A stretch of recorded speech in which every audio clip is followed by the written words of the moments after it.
So this is time for the meditation, and we are gathering here to practice meditation and understand how does it help in our day-to-day life, from concentration of the mind to the insight and the liberation.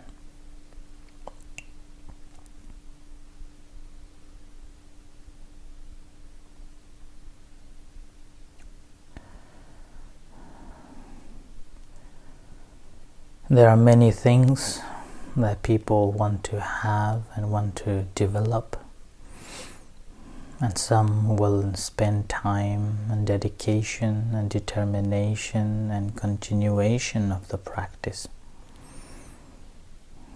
and with that they will attain or achieve the goal. And one of them is the practice of a meditation.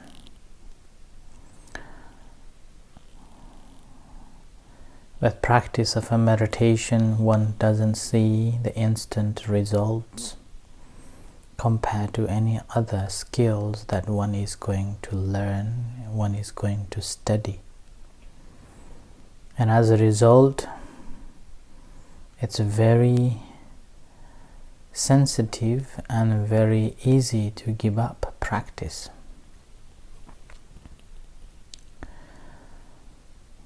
And even people will find very difficult to spend this time of the meditation.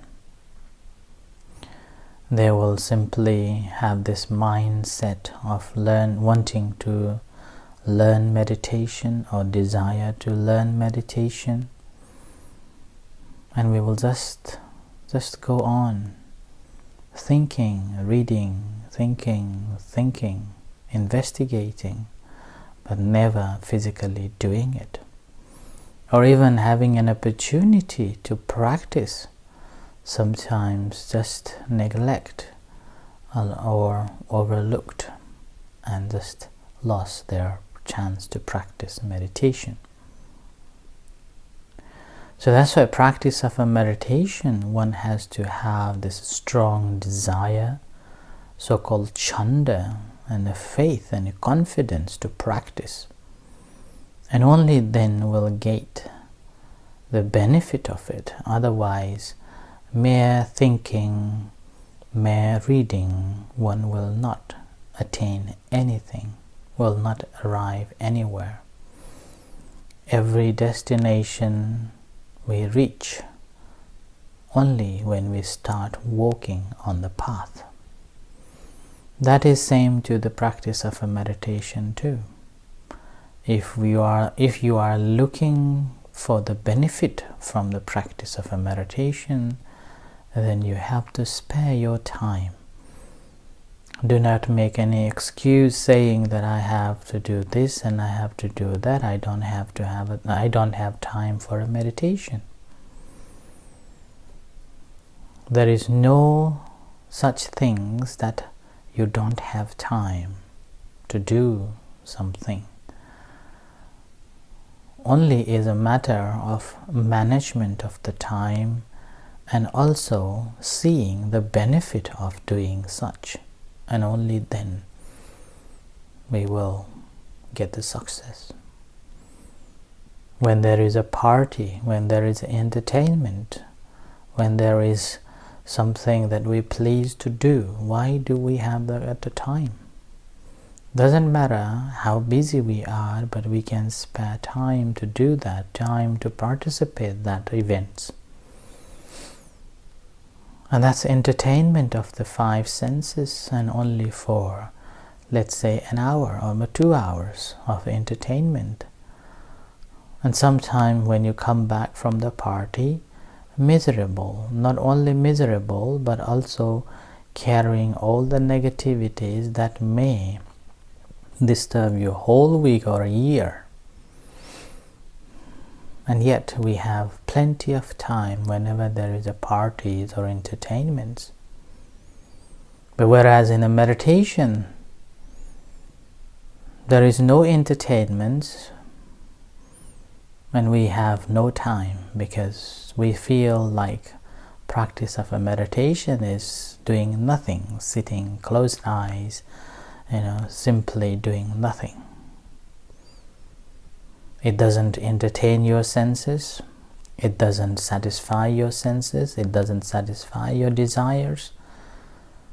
So it takes a lot of energy to persuade yourself or to energize yourself to practice.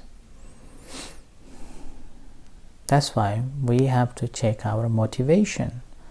We have to develop the confidence in the practice and see that once I practice this, there is a benefit of it. And there is no immediate bad results, like when you go to the parties, and once you got back you have so many other negativities carrying. But in the practice of a meditation, there is no such things you are taking with you after half an hour practice of a meditation. Even you achieve nowhere, at least you have achieved your determination, your dedication, your persistent practice, your patience, you have developed. And you tried to pay attention to the object, you tried to pay attention to know your feelings, you tried pay attention to your mind conditions, mental states. So throughout this time, basically, you are working so hard, although physically appear not doing anything.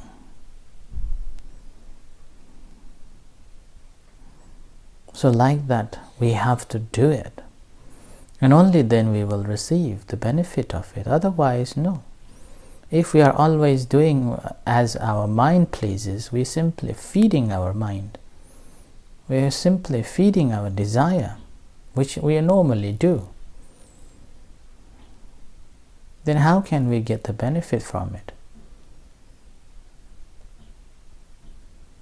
So we have to learn to know this desire, learn to know this, say no to it.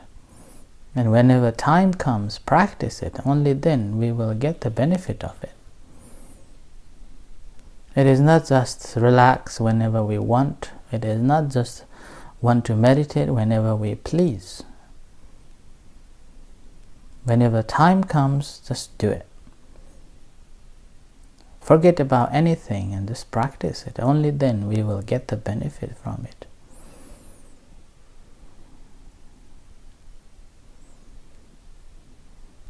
And don't forget that one object you are working with that one object. Do not think of this object is not working, I want to change another object. You haven't perfected even one object, how can you perfect another? So working with that until you fully understood ups and downs, in and out, and after that, okay, you can move on, change something else.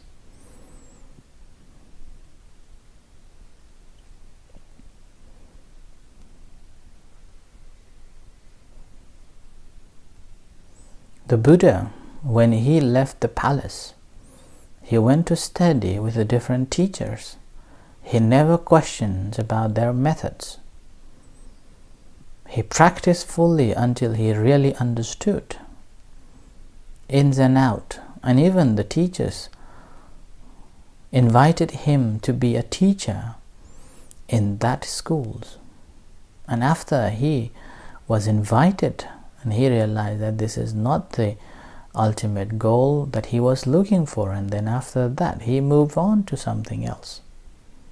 And that sort of a mindset we have to develop, that sort of a mind and confidence and fully dedicated mind we have to develop. Only then we will see the benefit of it. We will see the result of the real practice. And then whenever emotionally down, whenever you're upset, whenever you are unhappy, whenever something doesn't happen as you wish, then you will be able to detect you will be able to deal with that. It's not running away from those situations. It's not running away from these disappointments and upsets and things. We always have to face it. And we are practicing meditation to deal with this situation. We never know when it comes. So basically, we are training like soldiers are training to go for a war. We never know when the war is coming.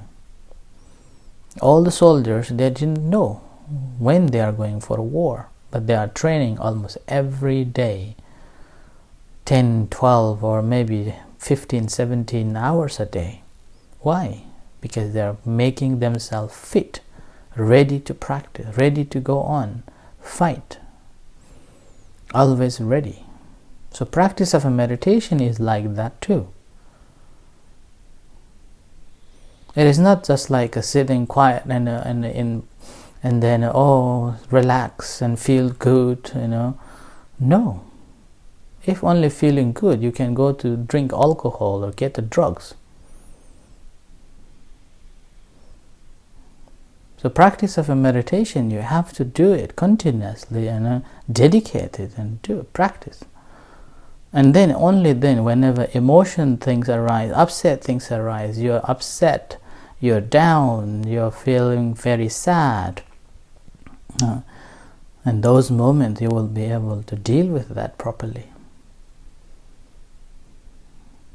And the more you will be able to deal with it, then gradually you will see that as I feel pain, as I feel disappointment, as I feel upset, so others too. So I better avoid reacting in that way that makes them upset, that makes them disappointment, that makes them feel sad. Because each actions that they have done that upsets us, that disappoints us. So with that, basically we're generating loving kindness, compassion. All the knowledge that we acquire by reading, listening, practicing is not to dominate somebody. It is to purify ourselves. It is to soften our mind. To see that we are all subject to suffer, subject to decay, subject to death, subject to illness.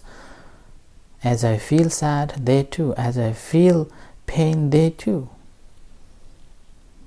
So basically, in all the knowledge, we should use it for own good and then others' good. So, practicing it takes a lot of dedication. You have to genuinely practice, only then you will get the benefit of it. It is not a playing. If you become a soldier, there is no play. If you do not do it, you will be punished. But here, no punishment. It's your motivation, it's your desire, it's your thoughts, it's your intention to practice. So, but if you want to get the progress, if you want to get the fruit from it, then you have to punish yourself. You have to do it yourself. But it's not just like, oh, meditation is cool. Oh, meditation is good. It makes me feel calm. It makes me feel good. If you're just thinking of that, you will go nowhere. You will achieve nowhere. Nothing. When something disappoints you, you will upset. When something didn't happen as you wish, you will be sad. Somebody shouted at you, you become angry. Then what happens? All the meditation you've been practicing, it's like you went to war and you do not know how to use a gun. You'll fail.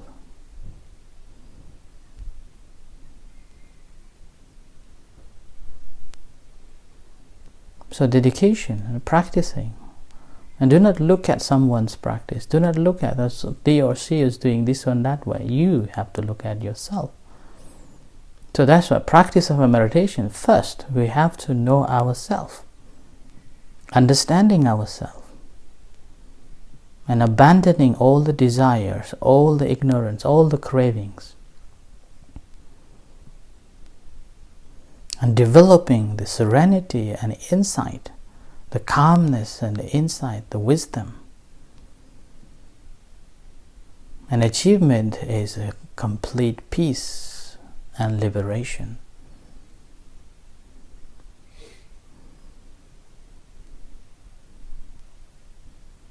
So that's why sometimes we have to know these things, and only then we can practice properly and see it, the results.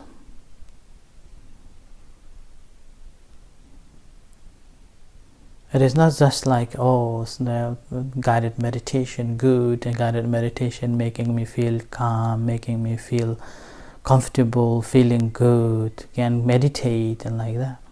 You're always depending on someone's voice.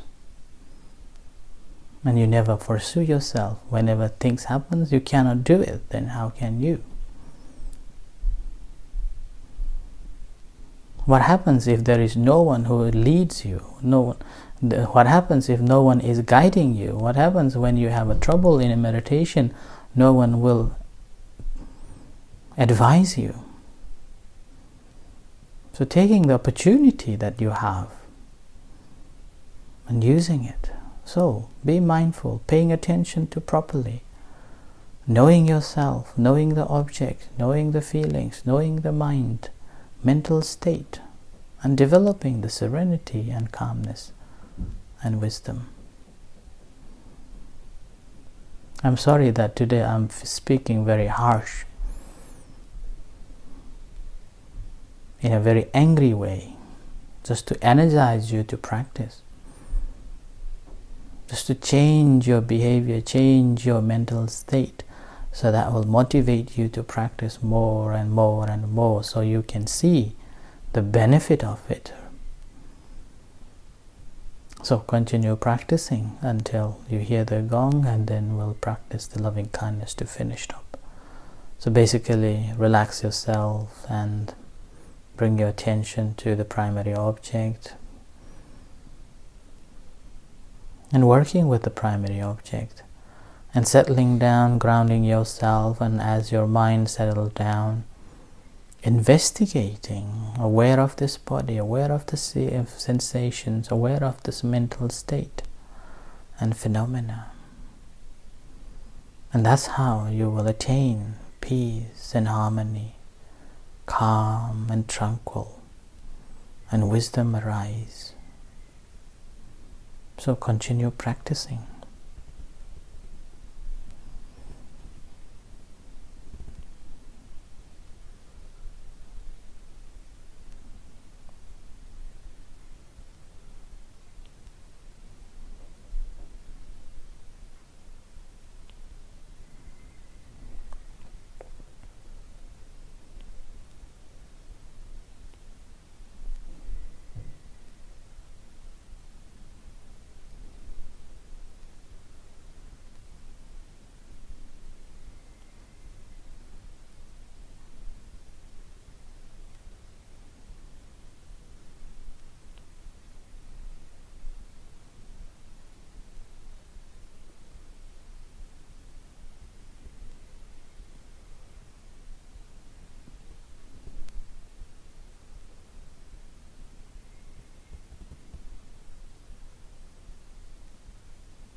So relax yourself.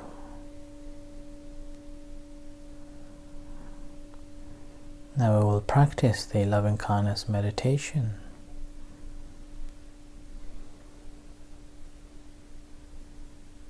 So feel the sensations in your body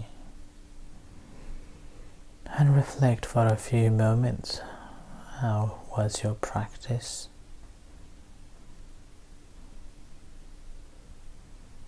And bring your attention to your hands, aware of sensations in your hands.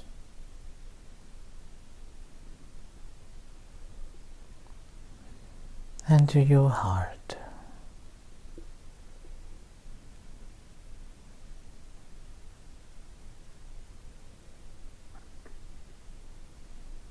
Feel the beating heart. And feel the connection with your heart. And as you feel the connection with your heart, generating loving kindness and compassion to yourself, may I be happy, may I be peace, may I be free from sufferings, may I be free from troubles of body and mind.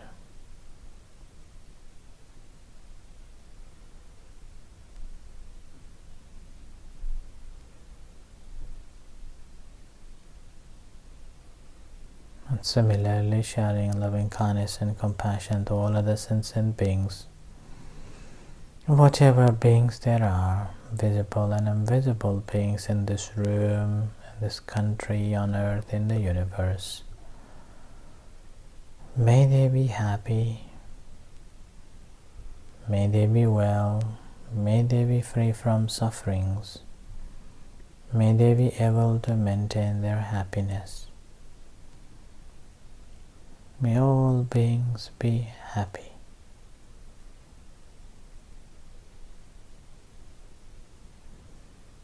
So bring your attention to your hands and to your body.